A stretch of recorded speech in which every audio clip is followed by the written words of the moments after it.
I don't do the things for money or for numbers. I do the things to be happy, to be recognized from the community, to receive also some love from my clients. I find that really I'm maintaining the sense of life, and because I valorize the relationships and the physical presence with other people, I think is really the best thing to do. We are every day more lonely at home without our screens. It makes me very worried about the future, because I think that we human, we need to be all together. We need to be physically closer. Hello and welcome to the Randall Osché podcast, where honest conversations take the lead.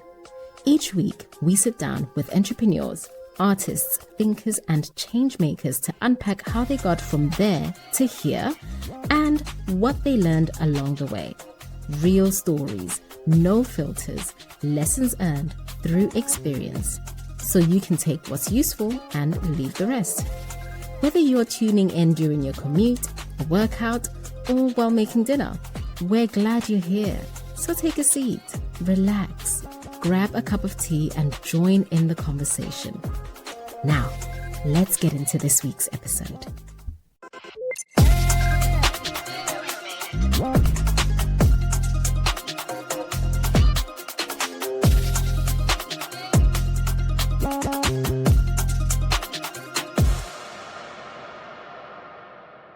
Today's guest is Costanza Ventura, a mother of 3 boys and the founder and owner of Gelateria, Nannarella, La Pizza da Nana, and El Baretto of Lisbon. Costanza, welcome to the show. Thank you. Hi. Hello. How well did I pronounce, or how well did I not pronounce those names? So, Gelateria Nannarella, La Pizza di Nanna, e Il Baretto di Lisboa. I'll have to practice a little bit.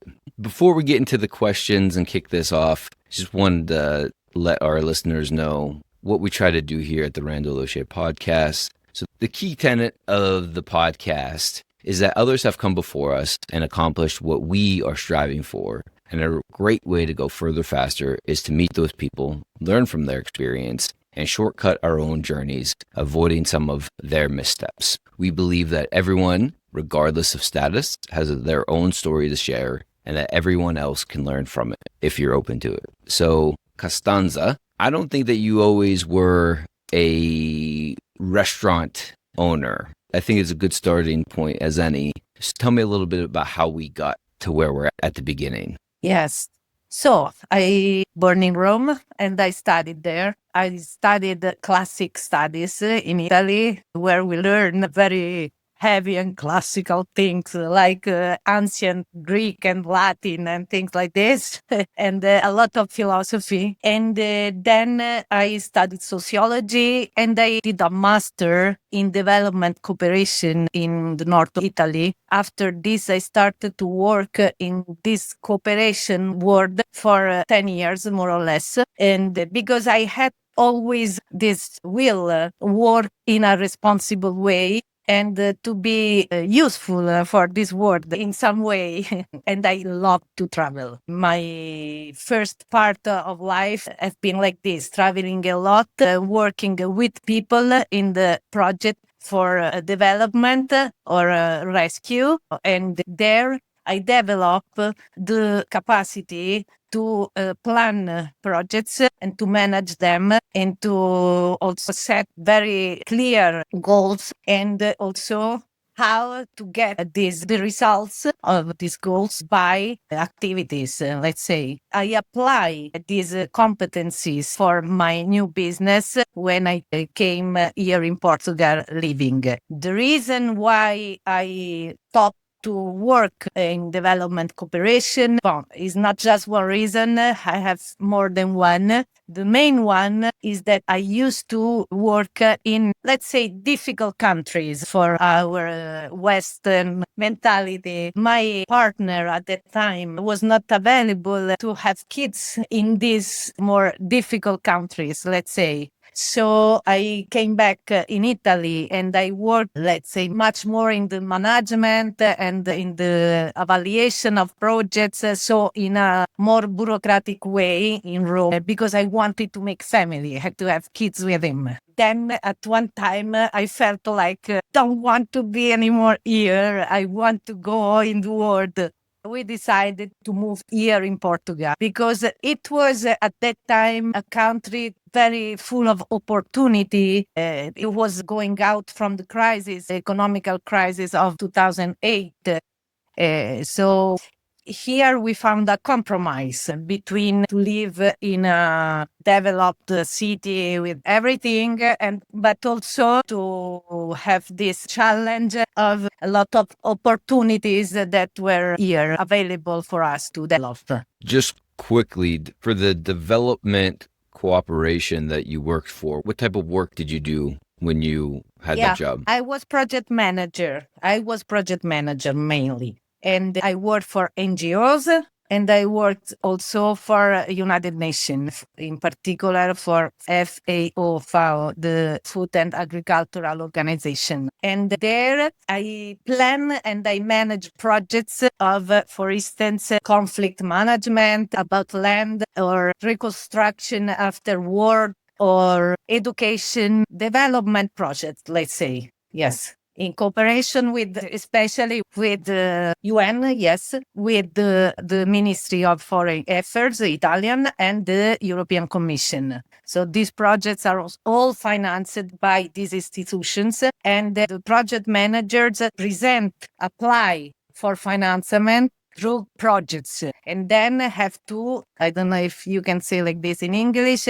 to give back the accounts of the projects and the results of the project to the same institutions that financed you. So I developed a lot of capacity to develop an idea to a concrete project. And that was what I did here in Portugal. Because when I came, I didn't have, let's say, money to invest in this project. So what I did was to apply for a financement in a European Commission. And I got this financement that was directed to people that wanted to create their own work than on employment, let's say. And I got this financement that was half of the total investment of the project. It was a loan with a bonification of the interest of the juries. So you did that, went back to Rome to start a family, and then at some point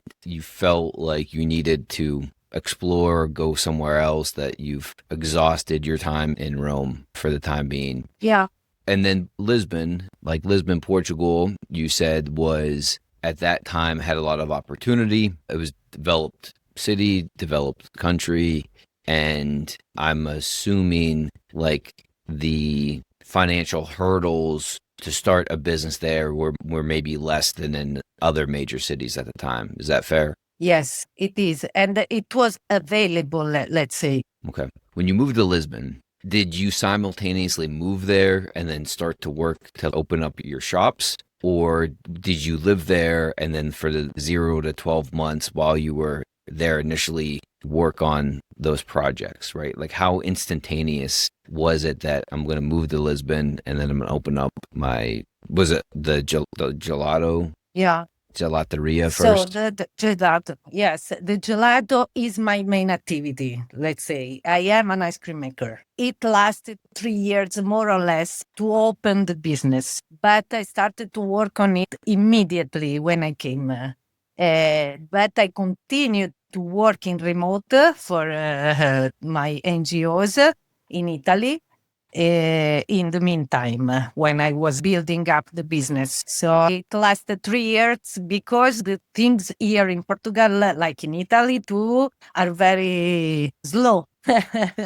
What kept you motivated for those 3 years? You had income coming in from your job that you were working remotely, but then you also had this dream of opening up your own gelato shop. And 3 years is, 3 years is a long time. I've probably said this on the podcast before, but many people, I think as humans, we overestimate what we can accomplish in a short period of time, while underestimating what we can accomplish over a larger period of time. So a lot of people get frustrated when they don't see immediate results. And one of the things I like to dive into is that nobody is really an overnight success or superstar. We see the success, but we don't see the 3 years that somebody spent working their full-time job and then also in their quote unquote free time working on business plans, talking to realtors about shops and locations and getting permits perhaps. So how did you keep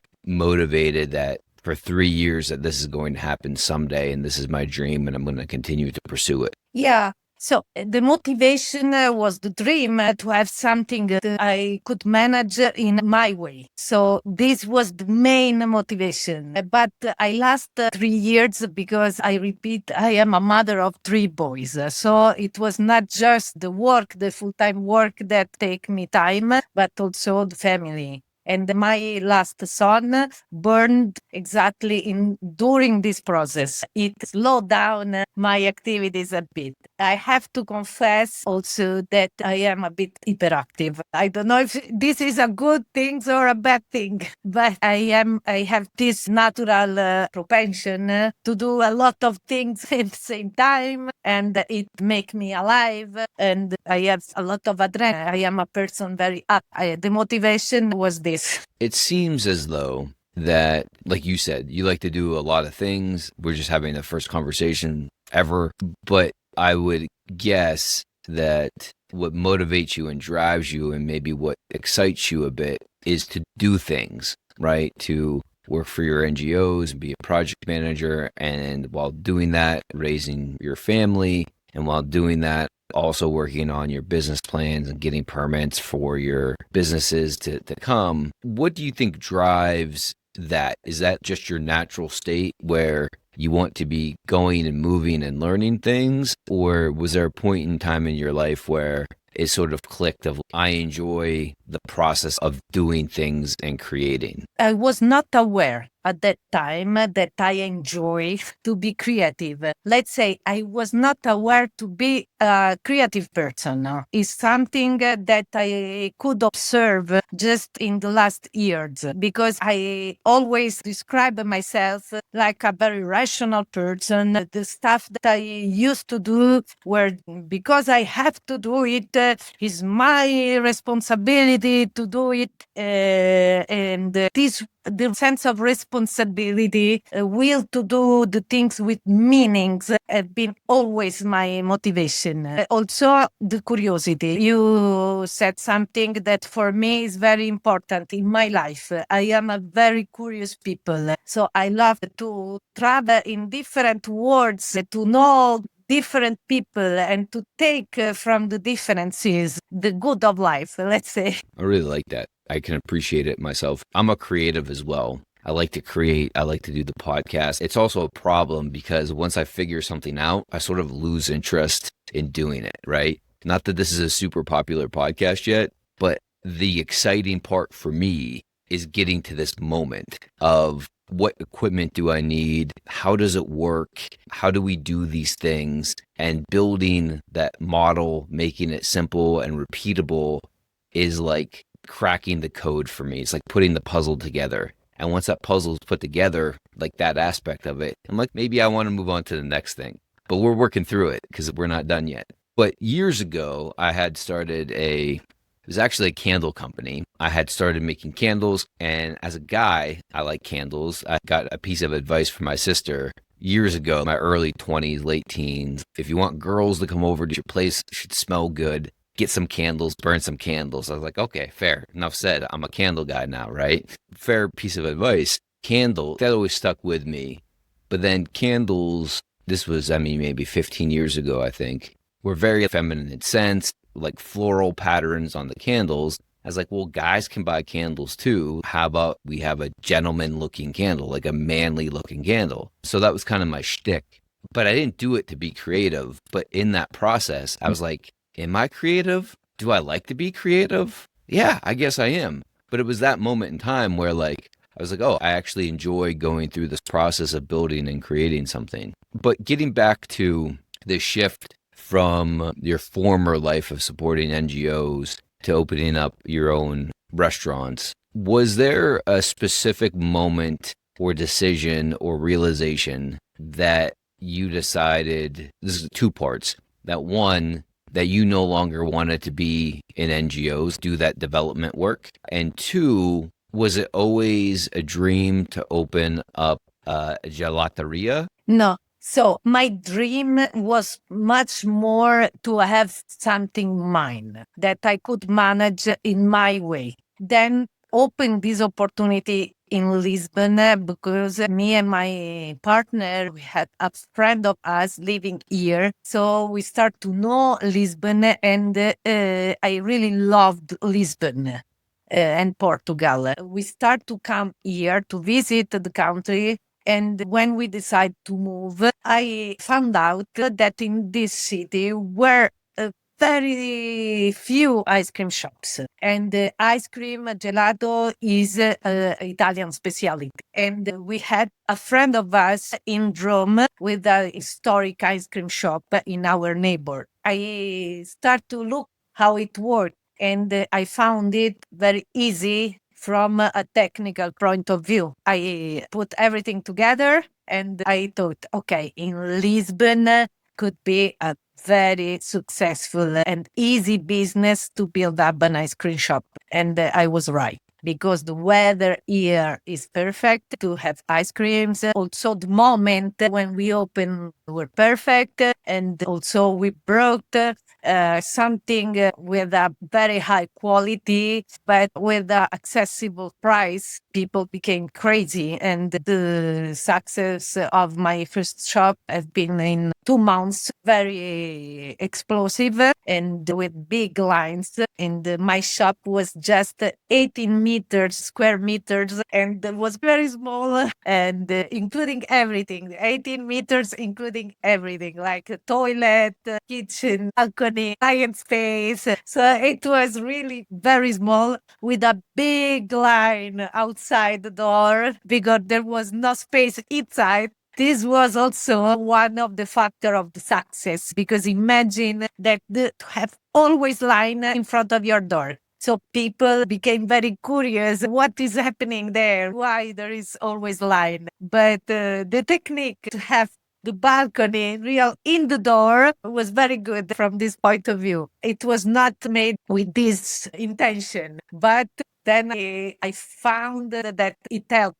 Also, the proximity of us, of me, with people in the street helped to people come in because I was very close to people when they walk there outside. Yes, I lost the point where we were. The whole premise is to lose the point. My conversations often are a bit all over the place sometimes. Yeah. So this is a random sort of insert question. But so at the time when you opened up your gelateria, it was a couple of data points that you collected. You really liked Lisbon. You had a friend who had a famous gelateria in Rome. I'm sure that you had consulted with him, saw how the process worked, and I can do that in Lisbon. And there seems to be a market opportunity in Lisbon for this because there's not that many competitors for this particular product, right? Exactly. As you look at Lisbon today, do you see any opportunities like that for other businesses or services?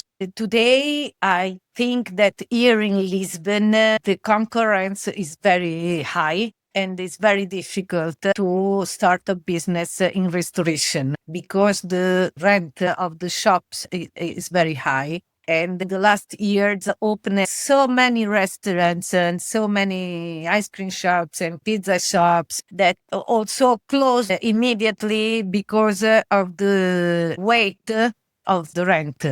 So today, I don't think that Lisbon is a very good place to start a business in restoration now. And I think in general, the field sector is very difficult and very stressing because it's super risky. And also you depend, but like every business, but you depend on people that work in the business. The cost of life here in Lisbon became very high. And the salaries that you can pay to workers, to people that work with you today are not capable to ensure a decent life for people because in the last year, the inflation here in Lisbon became crazy and especially the cost of the habitation. So at the beginning, I was very happy because I was able to recognize financially the efforts of my collaborators.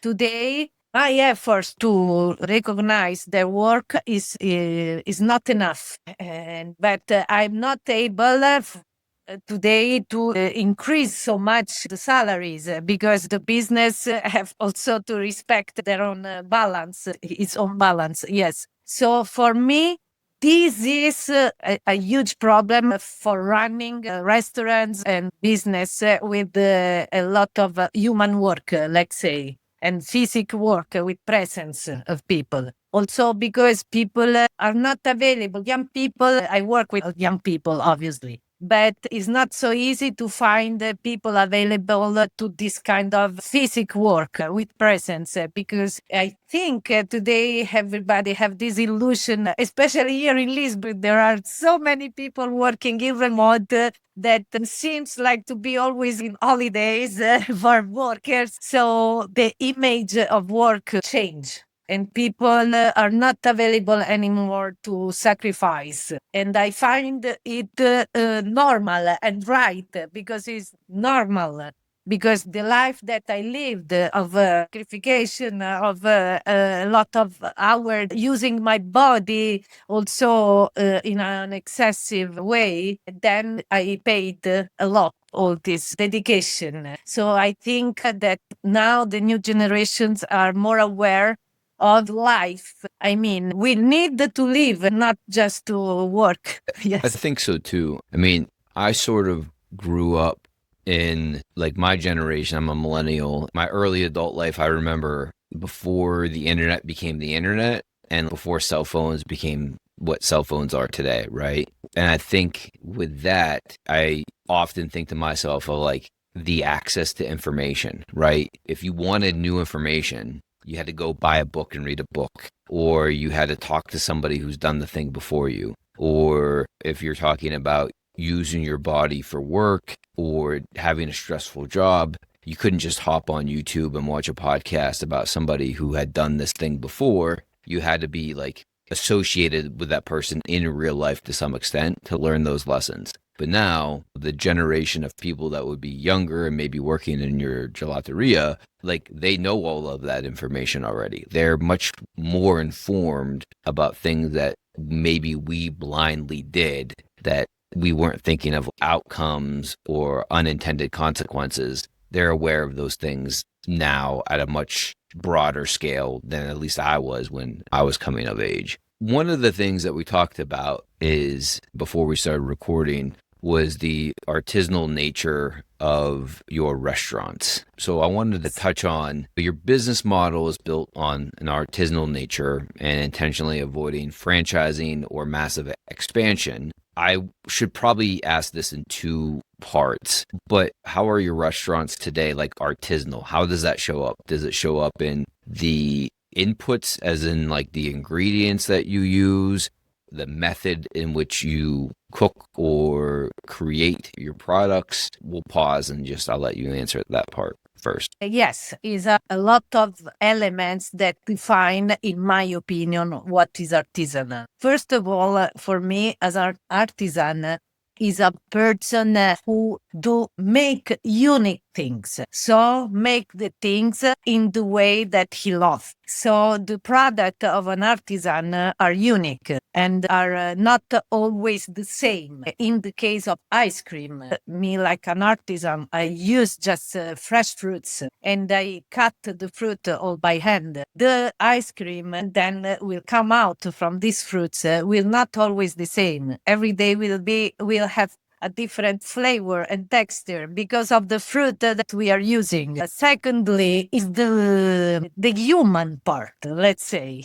because robots can do the things in series, but we are human. So I love to valorize the human capacity and okay, the human part is very important for me. Also, the proximity with the community where we are. My shop is considered Gelateria de Bairro. It means the gelateria of this neighbor, because I live in contact with my neighbor. And people that initially, especially in the first years, worked with me were all people from here around. Old people helped me to cut the fruits and things like that. So the proximity also with the furnishment of the ingredients. I use mainly all national products to produce. Fruits, milk, and everything fresh is from Portugal. Also, production process is slow, is by hand, and is with love and passion. Because love, in my opinion, is very important when you make food. Because food is a way to transmit love. That's why we love so much the food of our mother. Not because it's the best one, but because it's made with love. So for me, this part, loving, doing things to offer to people with this spirit, it is very important. And it is what defines art. I don't do the things for money or for numbers. I do the things to be happy, to be recognized from the community, to receive also some love from my clients. In my case, my clients feel to be very free in my shop, also to criticize, not only to love, appreciate. So everybody have something to say. No, you should do like this. No, you should do like this. I love this proximity. For me, especially in this moment, I find that really I'm maintaining the sense of life, and because I valorize the relationships and the physical presence with other people. In this moment, I think is really the best thing to do, because we are every day more lonely at home without our screens. It makes me very worried about the future, because I think that we human, we need to be all together. We need to be physically closer. Let's take a quick break from today's episode. If you're enjoying the conversation, take a second to like, follow, or subscribe wherever you're tuning in. We'd really appreciate it. You can also find us on Instagram at Randall Osché. That's RANDALLOSCHE.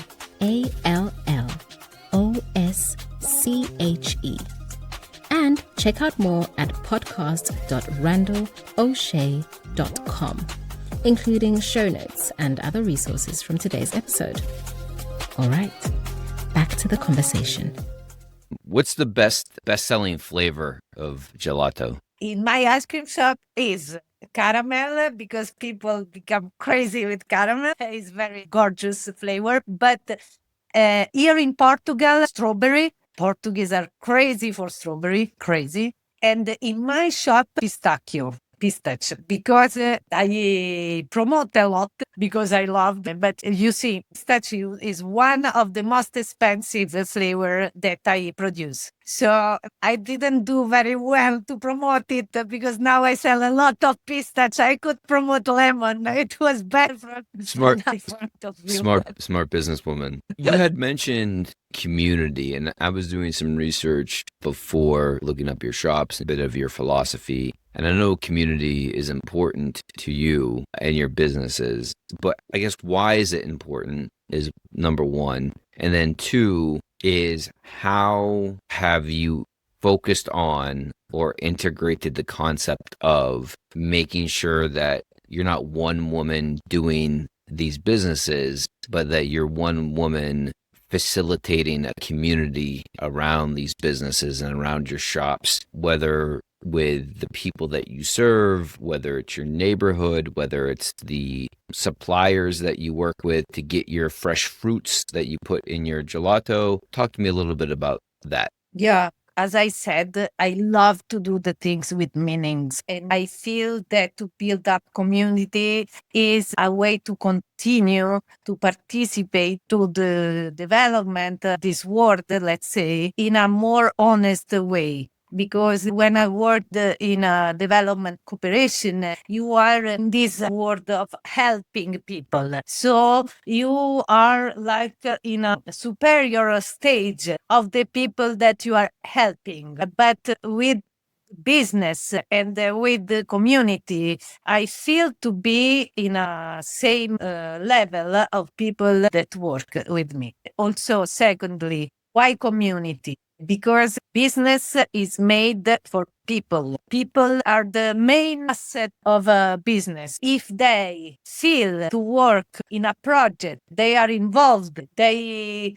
can give their own support, it make them happy and so better for the business, let's say. Because people, I think, like me, all of us, we want to do things and feel well. I don't know, but I hope so. I apply the same criteria with people that work for me. For me, build up a community around gelato to bring a bit of happiness in this world. I love that. Another concept I always talk about on the podcast that the podcast helped me, that doing these interviews really solidified me of, I'll call it a key tenet of life, is that people need people, that you can't accomplish things on your own, right? You can have the best gelateria, but if you don't have a community of people coming in and supporting you and buying your gelato, what is it for? And if you can open it up on your own, open up your own shop is one thing, but to do it with a community of people or to give back and mentor people that you hired perhaps, I mean, I think that creates for a rich life. So I was just looking, it looks like you have three locations, or you sell your gelato in 3 places. Is that correct? No, actually, I sell my gelato in 2 places. 2 places.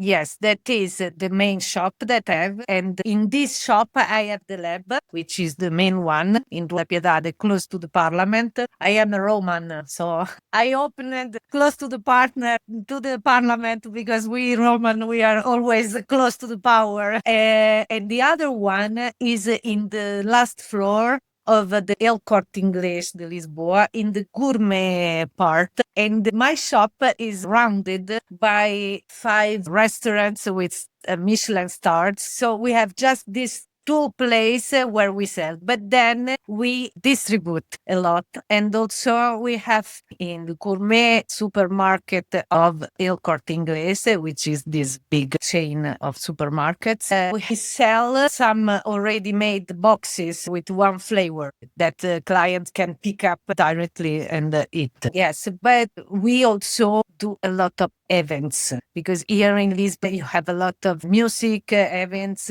you have marriages in the business events and everything. So we have 3 small equipments, 3 small carts that we use to this. And also we have partnerships with other shops that sell a small sale of ice cream. And so we resell, let's say, our ice cream, but we resell not with our brand. Let's say that we are just a furniture for them. They obviously say that the ice cream is made for us, but then they manage the product as they want. Yeah, because I think that franchising would give a very bad image to my business and is really something that is not in my skin, let's say, because in my opinion, franchising, the risk is all of the client, of the person and the advantages are just for the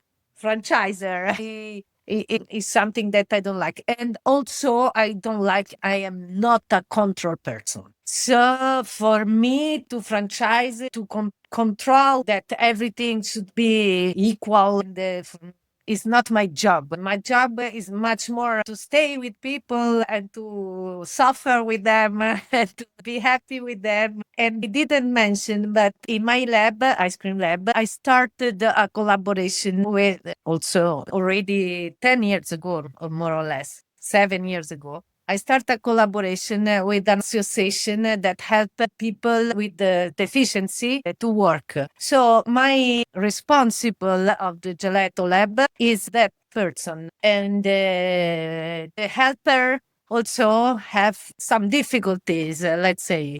But coming back to the love and the passion to make food, with this collaboration with them, I found a way to continue when I stopped to make ice cream because the business is too big and I can't physically stay anymore there. Also because I got a very bad arthritis in my hips because of this physical work. So I achieve continuation of my passion because they work with a lot of motivation, a lot of passion, because for them is a very big opportunity and for the society, for the community to recognize their capacities. This also have been a very good strategies to continue my intention to do things with meanings and to build community, etc. To valorize the diversity because I really love, as you said, I am curious. So I really love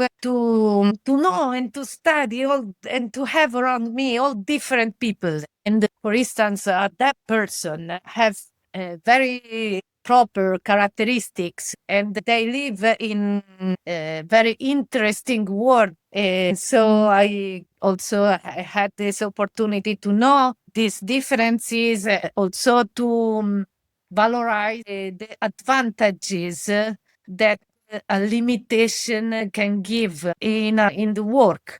In this case, for instance, okay, we have some difficulty in communication, obviously. But the person, Diogo, have a unique capacity of focus and concentration because of his limitation. And he do the work that I used to last 8 hours in 4 hours because he's not distracted. And also their motivation, their overlapping of their limitations is a very good example for the others. So it creates a nice environment, people more open to help each other, and also people that don't stop at the first difficulty because they have their example of people that overlap it. And also to give the opportunity to these people to have a stable salary, give them also the opportunity to build a life.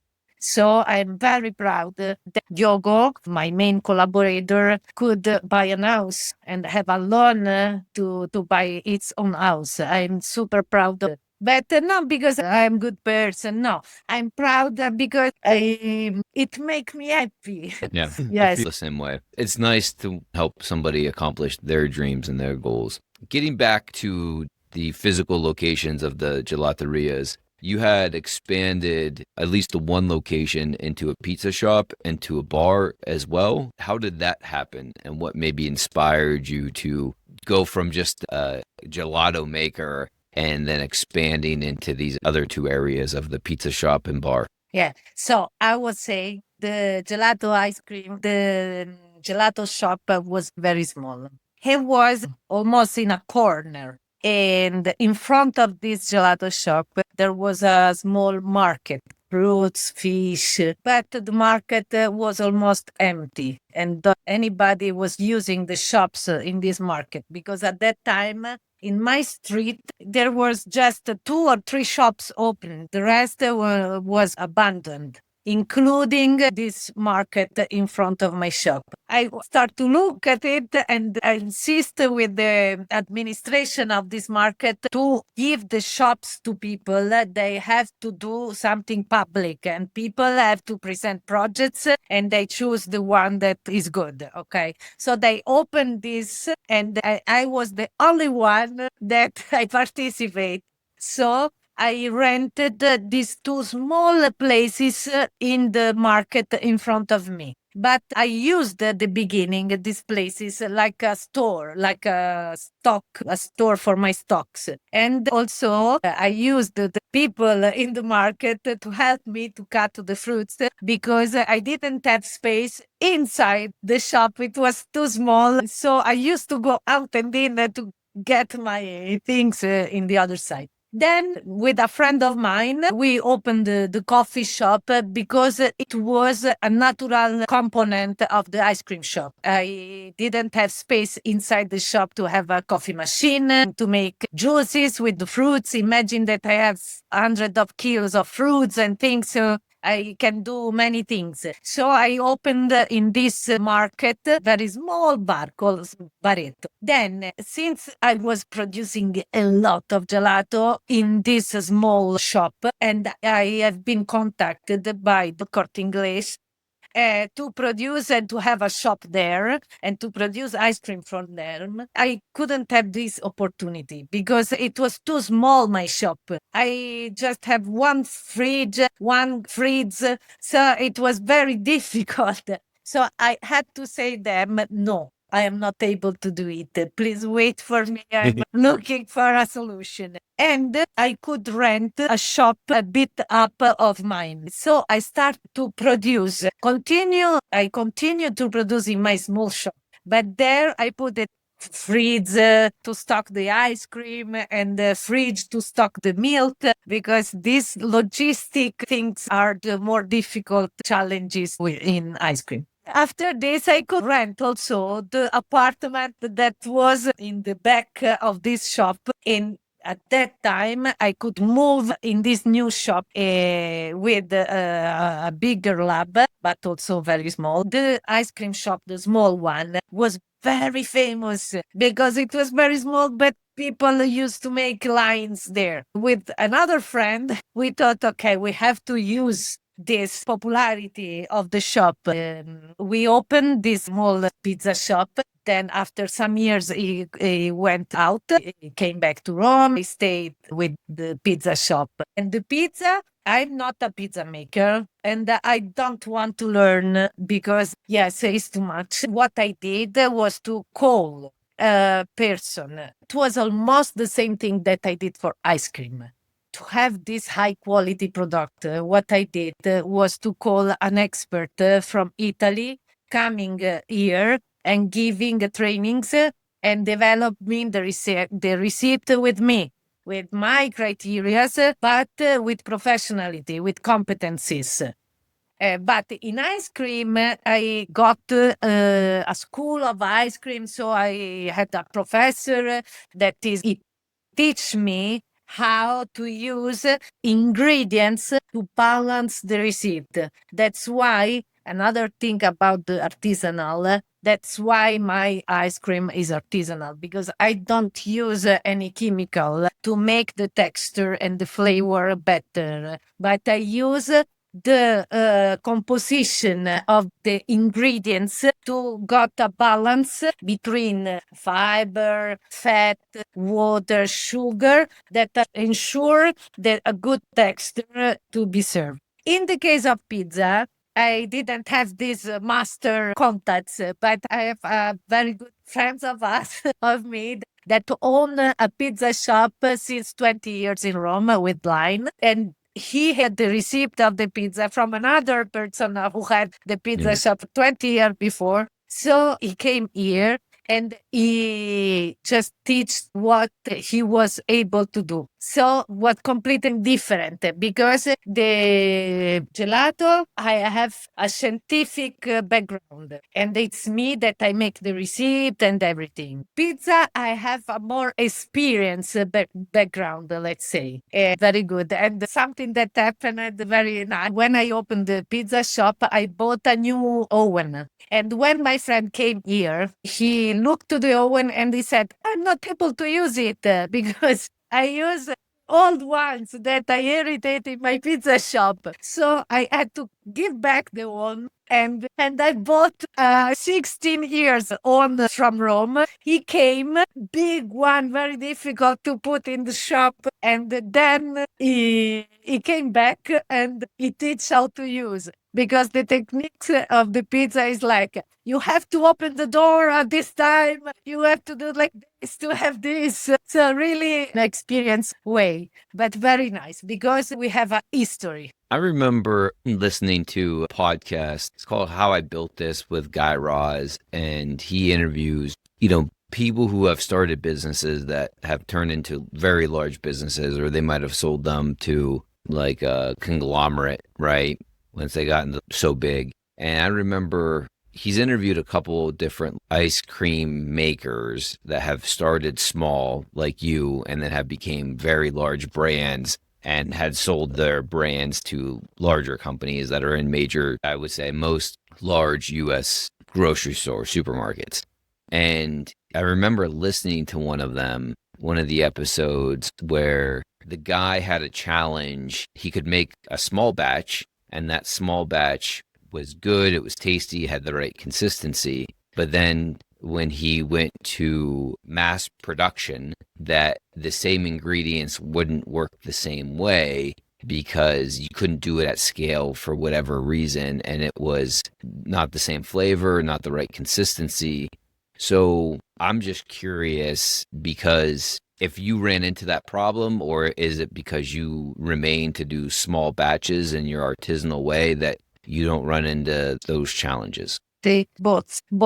Because yes, well, my mentality, my value is be different to these tendencies of going always in numbers. So this is one reason. And also from a business point of view, I wanted to be unique, different from the others, because these tendencies to build up a small thing and then to sell it and to multiplicate to this mega multinational of food is something that people think is natural. It is natural that you do. If you have something so successful like you have, so the people ask, how many shops do you have? Because my brand is very known here in Portugal. So people expect that I have a lot of shops and things, but I am not a businesswoman. I feel to be an artisan, and I want to be an artisan because business means, in my mentality, to use other people for your interest. And I am not like this. I need to do things with the meaning to sleep at night. I would say that you are an artisan and a businesswoman. You rightfully so don't want to do it the way everybody else is doing it, right? You are still, Yes. I can understand. Yes, and I wanted to demonstrate that is it possible to make business in a right way. Not to get too off topic here, but I am of the opinion that there's going to be a cultural shift away from mass-produced food and these multinational brands owning and running everything, because I think people are starting to realize how, dare I say, dangerous that is, and that there's only a few brands and a few companies that own everything in your grocery store. But what is that doing for you? What is that doing for your local community?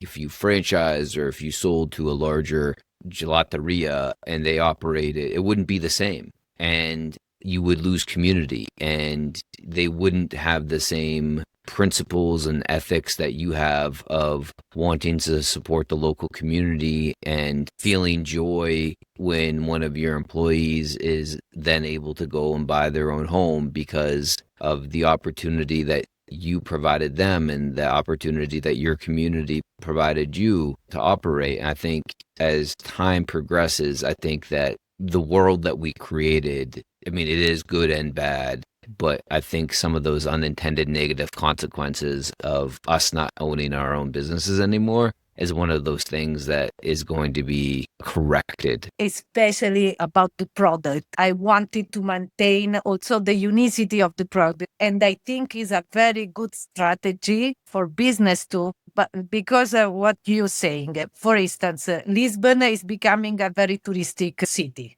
But people are already, I think, already tired to go to always the same places wherever you go, because it doesn't give the nice of traveling. If you go and you eat the same that you eat in New York, in Lisbon, that doesn't make you travel anymore. Right. I want to go to Lisbon to experience Lisbon. I don't want to go to Lisbon to Exactly. experience a bunch of Americans. But you had said that El Corte Inglés approached you because they wanted your gelato. You didn't solicit them. They came to you and said, "We love your gelato. This would sell well in our store. Are you willing to sell it to us so then we can then sell it to other people?" They approached you. Yes. That's incredible. Yes, they approached to me because the main reason was that I was rare. It was difficult to reach my product because you should do a big line to do it in a sunny place. So he said, I want you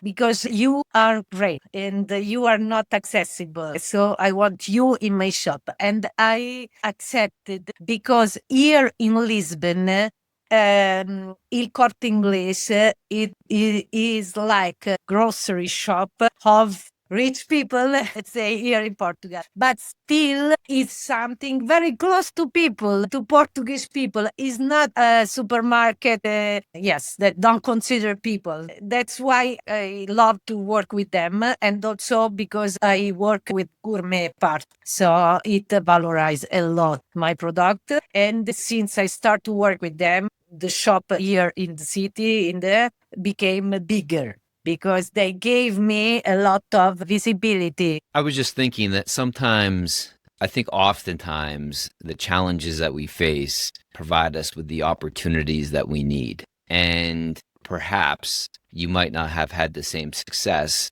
if your first shop was a larger shop and your line wouldn't have to be out the door. I don't know what shops that you looked at to rent your first location, but nobody wants to necessarily work in like a tight space and have to cut fruit somewhere else and take it to your shop to then make their gelato because there's no elbow room. But in fact, that was one of the things that made you as popular and as successful as you are today. And I think that's another really compelling theme from the interviews that I've done, that start before you're ready. There's never going to be the right moment or the most perfect or ideal conditions.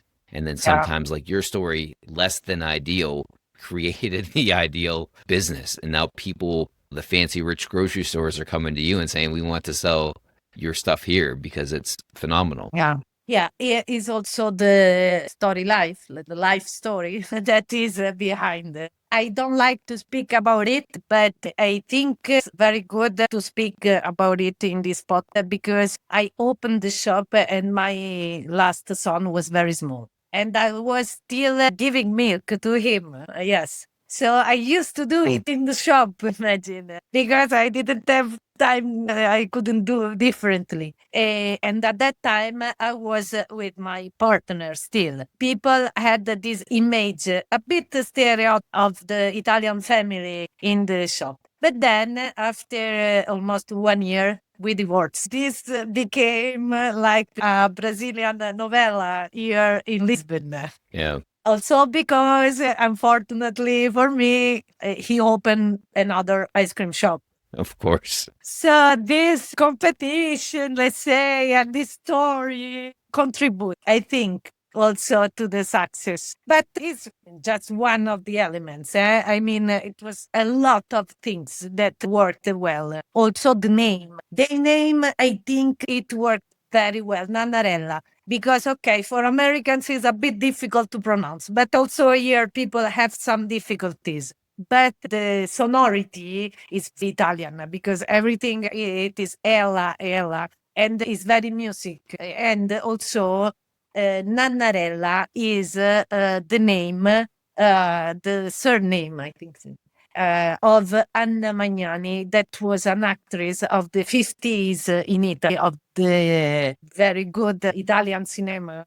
Yes, and she was for us Romans an icon, feminism, but in a feminine way. She was a very authentic person, and she used to show everything, the happiness, the sadness, and she was very popular and strong woman. And she was the alter ego of Sofia Loren, Gina Lollobrigida. She got some Oscars also, one of the first actresses, Italian actresses. And she was very beautiful, but she was with a very strong expression. So also this reference worked very well because she represents exactly what we want to be. So also the name contribute. I like that a lot. As we wrap up here today, and there's a few questions I would like to ask all my guests. What is the most influential book you've ever read? Okay, so it is very difficult to respond because I can tell you so many references. But in the last years, I started to read some books of Osho, the guru. And I really loved the one that is called Freedom, the courage to be yourself. And changed this approach, changed a lot my life because I always acted in a way that people love me. But now I changed it. And now I'm starting to try to love myself. And the only way to love yourself is to be very courageous and to be yourself. This series of books, because he didn't write one, you have hundreds of books of him, are making very difference how I live. Not how I live, how I feel the things. But also, if I can say, one of my references that is not literature, but is music, a very old singer, Italian singer called Fabrizio De André. The text of his song gave me the sensitivity and this love to marginated people or to people that are not completely inside the society. Yeah. Yes. I like that. Yeah. I like that. What's one piece of advice you would give your younger self? Okay, to be more gentle with myself, to respect myself, to don't do the things just for the goals to reach something, but also to live, and to respect your body, especially the body and the mind, because I have been very violent with myself. So now I'm paying the consequence. This is a new question I've been trying to use. But what is one lie that they told you? These books, the lie is that you can have an impact to the world. Actually, you can have an impact in yourself. The lie is if you involve, you will change the things. But the things don't change. You can change yourself. So this is the lie. Yes. I like that. You understand what I mean? Yeah, I always wanted to participate to political movement in a collective way, etc. This was a lie. Yeah. I think. I don't know. Still, but I think. And I think too, like with you and your story, I mean, maybe that's a bit of start with yourself and start with your community and have an impact with yourself and have an impact with your local community instead of starting where you're at and then being like, I'm going to change the world. Make sure that you're comfortable with yourself. Make sure that you love yourself and your body and you're treating yourself kindly,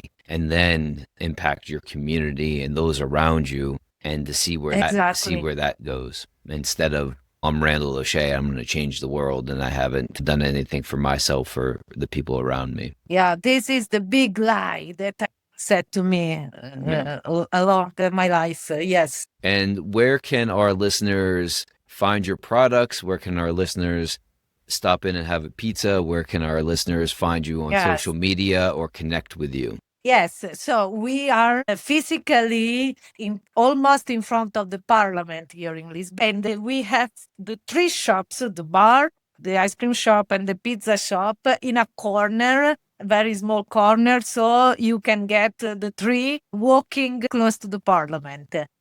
Social media, for me, a very big challenge. So I used to collaborate with a person that helped me in this. So we have all the social medias and everything. So you just have to look for Nannarella and you will find us. Instagram, Facebook, and I don't know, Google. We'll include links in the show notes to make it easy for people to find you. Yeah. Costanza, Ventura, thank you so much for your time today. It was a lovely conversation. I appreciated you sharing. I appreciated learning from you. I appreciated your thoughtfulness, your outlook on life, how you put community first and focus on the artisanal way of producing your gelato and how that impacts your community and shows up in the flavor profile of the gelato that you produce. Lovely conversation. Thank you for taking some time with me today. Thank you. Thank you for your interest too. Thank you. And that wraps up today's conversation on the Randall Osché podcast. Thanks again to our guests for sharing their time, knowledge, and lessons with us. If the episode brought you any value, the best way to support the show is to follow or subscribe on your favorite platform. That helps us reach more people like you. You can also visit podcast.randallosché.com for blog posts, full transcripts, and other episode resources. Thanks for tuning in. Until next time, stay sharp, stay curious, and keep moving forward.